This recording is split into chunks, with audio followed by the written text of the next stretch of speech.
ഇതാണ് നിങ്ങൾ പുരോഹിത വർഗത്തിന്റെ വിജയം. എന്തിനും ഏതിനും ഒരു ഉത്തരവുണ്ട്.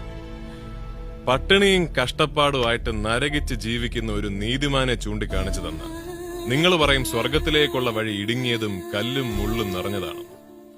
കള്ളനും കൊലപാതകയും എല്ലാ സൗഭാഗ്യങ്ങളോടുകൂടിയും ജീവിക്കുന്നത് കാണിച്ചു തന്നാലോ അതിനുമുണ്ട് ഒരു ഉത്തരം. ദുഷ്ടനെ ദൈവം പന പോലെ വളർത്തുവെന്ന്. ഇതാണ് നിങ്ങളുടെ ദൈവത്തിന്റെ നീതിയെങ്കിൽ ആ ദൈവത്തിൽ എനിക്ക് വിശ്വാസമില്ല അച്ചോ. ഈ പറഞ്ഞ സ്റ്റേറ്റ്മെന്റിനോട് സാമിന്റെ ലൈഫ് സാമിന്റെ മുമ്പിൽ കൊടുക്കുന്ന ചോദ്യങ്ങളാണ്. കെന്ന അങ്ങനെ ഒരു ക്രൈസിസിൽ കൂടെ കടന്നുപോയാൽ കെന്നയും ചോദിക്കും. ഞാൻ അങ്ങനത്തെ ക്രൈസിസുകളിലൂടെ കടന്നുപോയപ്പോൾ ഞാൻ ചോദിച്ചിട്ടുണ്ട് എൻ്റെ ആത്മീയ ഗുരുക്കന്മാരോട്, നമുക്ക് ഒരു ഉത്തരവുണ്ടല്ലേ എല്ലാത്തിനും. ചില ഉത്തരങ്ങൾ ആശ്വസിപ്പിക്കുന്നുണ്ടെങ്കിൽ, തൽക്കാലത്തേക്ക് നിങ്ങൾക്ക് കയറിപ്പോകാൻ പറ്റുന്നുണ്ടെങ്കിൽ ടേക്ക് ഇറ്റ്. ഇനി നിങ്ങൾ